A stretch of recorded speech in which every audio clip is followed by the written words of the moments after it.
नमस्कार दोस्तों, आप सभी का स्वागत है इस यूट्यूब चैनल पर।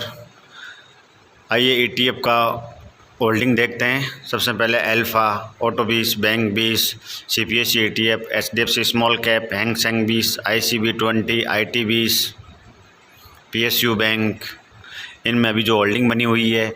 और आज के दिन में जो सिल्वर 20 पे प्रॉफिट बुकिंग हुआ है 5.20 का। और अभी जो मार्केट आज के दिन गिरा हुआ है, बैंक 20 गिरा हुआ है, सीपीएसई ईटीएफ ओनली सिर्फ सिल्वर 20 बढ़ा हुआ है, पीएसयू बैंक 20 भी गिरा हुआ है, आईटी 20 भी गिरा हुआ है। आज दो ट्रेडिंग किए हैं।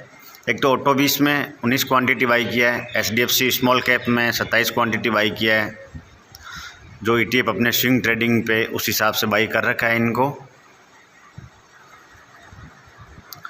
और सिल्वर 20 को जो सेल किया है 5.20 पर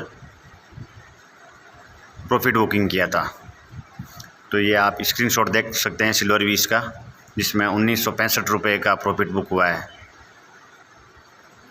तो आप एक बार चार्ट देख लेते हैं। बैंक 20 है, सीपीएसई ईटीएफ है, सिल्वर 20 है, पीएसयू बैंक है, आईटी 20 है, ऑटो 20 है, निफ्टी 20 है, अल्फा है, लिक्विडिटी 20 है, एचडीएफसी स्मॉल कैप है, हैंग सेंग 20 है, आईसीआईबी 20 है, मोनो 100 है, जूनियर 20 है, गोल्ड 20 है, एचडीएफसी मोमेंट है,